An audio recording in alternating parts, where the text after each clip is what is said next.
दोस्तों नमस्कार, मैं राम सूरत। क्या आज की तारीख में देश के प्रधानमंत्री भी लोकसभा में सुरक्षित नहीं हैं? ऐसा हम इसलिए कह रहे हैं कि आप देख रहे हैं लोकसभा में प्रधानमंत्री को आने से अगर लोकसभा के स्पीकर उनसे आग्रह करें कि आप यहाँ न आएं, यहाँ पर आपके लिए अच्छा नहीं है, कुछ ऐसी घटना हो सकती है जो आपके हित में नहीं है। मतलब आप कल्पना कीजिए कि लोकसभा के अध्यक्ष अगर आग्रह कर रहे हैं प्रधानमंत्री से कि आप जो है लोकसभा में न आएं, कोई घटना घट सकती है। और बीजेपी के बहुत बड़े सांसद गिरिराज शाह ने स्पष्ट कहा कि प्रधानमंत्री मोदी के जान का खतरा है, वो भी लोकसभा में। तो आप कल्पना कीजिए कि क्या हमारे देश के प्रधानमंत्री को आज लोकसभा में भी खतरा है? क्या वहां उनके ऊपर हमला हो सकता है? और अगर ऐसा है तो तत्काल लोकसभा अध्यक्ष को बड़ा कदम उठाते हुए इस पे बड़ा एक्शन लेना चाहिए,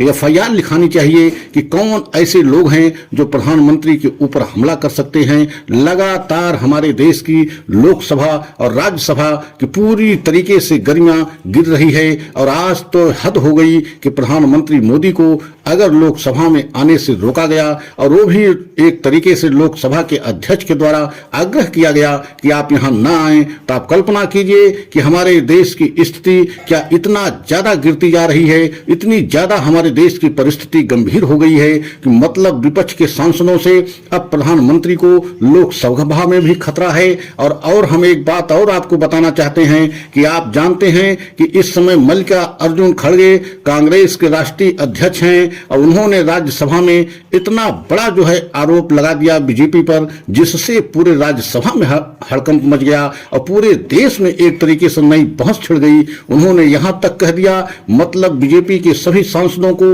यहां तक कह दिया कि आप मोदी के एक तरीके से बंधुआ मजदूर हैं, मोदी शाह के बंधुआ मजदूर हैं, आप जो है पूरी तरीके से सांसद की गरिमा खो चुके हैं। तो आप कल्पना कीजिए कि अगर इस तरीके की बयानबाजी हो रही है और एक राष्ट्रीय अध्यक्ष की तरफ से, मतलब कांग्रेस के राष्ट्रीय अध्यक्ष मल्लिकार्जुन खड़गे की तरफ से अगर इस तरीके की बात कही जा रही है तो इसके पीछे का राज क्या है कि मतलब इतना ज्यादा लोकसभा राज्यसभा में गरिमा गिरती जा रही है कि एक दूसरे पर किस तरीके के शब्दों का इस्तेमाल किया जा रहा है आप सोच नहीं सकते हैं। और आज आप देख रहे हैं कि लोकसभा राज्यसभा का इस समय सदन चल रहा है, लेकिन प्रधानमंत्री को एक तरीके से लोकसभा में आने से लोकसभा के अध्यक्ष द्वारा आग्रह किया जाना कि आपको यहां आना ठीक नहीं है। इसका मतलब है कहीं न कहीं कोई क्या विपक्ष के जो है सांसदों के द्वारा कोई बड़ी प्लानिंग थी, क्या कोई ऐसा हमला प्रधानमंत्री के ऊपर हो सकता था जिससे जो है लोकसभा अध्यक्ष को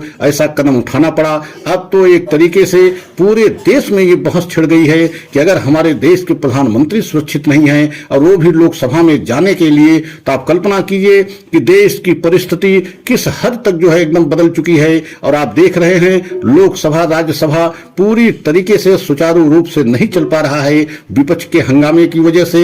विपक्ष बार बार जो है अमेरिका से जो ट्रेड डील हुई है उस पर जो है बहस चाहता है, उसको पूरी तरीके से डील को सदन में रखने के लिए मांग कर रहा है और पूरा विपक्ष यही चाह रहा है कि आप जो है अमेरिका के राष्ट्रपति के दबाव में ट्रेड डील किया है। मतलब पूरी तरीके से विपक्ष के द्वारा ये लगातार आरोप लगाया जा रहा है कि अमेरिका अपने मन माफिक जो है ट्रेड डील किया है और भारत के कृषि क्षेत्र को एक तरीके से बहुत बड़ा नुकसान होने वाला है, ये विपक्ष का कहना है। लेकिन दूसरी तरफ जो है सरकार का स्पष्ट कहना है कि कृषि के क्षेत्र में कोई ट्रेड डील नहीं हुई है और पूरी तरीके से भारत का कृषि क्षेत्र सुरक्षित है, उसमें किसी तरीके से समझौता नहीं हुआ है। लेकिन विपक्ष मान नहीं रहा है, लगातार जो है विपक्ष जो है मांग कर रहा है कि ट्रेड डील में जो भी बातें कही गई हैं, जो भी समझौता हुआ है, पूरे समझौते को सदन में रखा जाए और तभी पूरा साफ हो पाएगा कि क्या क्या समझौता हुआ है।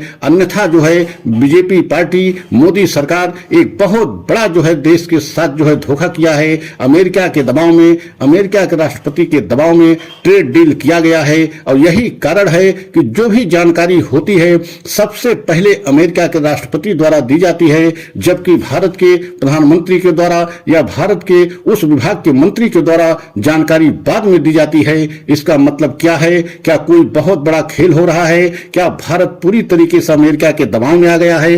यही बात जो है विपक्ष लगातार आरोप लगा रहा है। देखना यह है कि आने वाले समय में ये मामला और किस हद तक जो है सड़क तक पहुंचता है, क्योंकि अब विपक्ष की सभी पार्टियां ये कहना शुरू कर दिए हैं कि पूरी तरीके से मोदी सरकार जो है अमेरिका के दबाव में ये फैसला किया है। और उधर रूस से जो तेल भारत खरीद रहा था उसको लेकर के भी अमेरिका के राष्ट्रपति ने बड़ा बयान दे दिया है कि अब भारत रूस से तेल नहीं खरीदेगा। और जबकि आपको ये जानकारी होना चाहिए कि भारत का बहुत बड़ा दोस्त रूस है और हमेशा जो है रूस भारत का साथ दिया है। तो क्या अब रूस से तेल भारत नहीं खरीदेगा? क्या अब जो है तेल भारत अमेरिका और वेनेजुएला से खरीदेगा? जबकि प्रधानमंत्री इस संबंध में कोई जो है बयान नहीं दिया है, कोई टिप्पणी नहीं की है। लेकिन अमेरिका के राष्ट्रपति ने इस बात को स्पष्ट कह दिया है कि अब भारत तेल अमेरिका और वेनेजुएला से खरीदेगा, रूस से तेल नहीं खरीदेगा।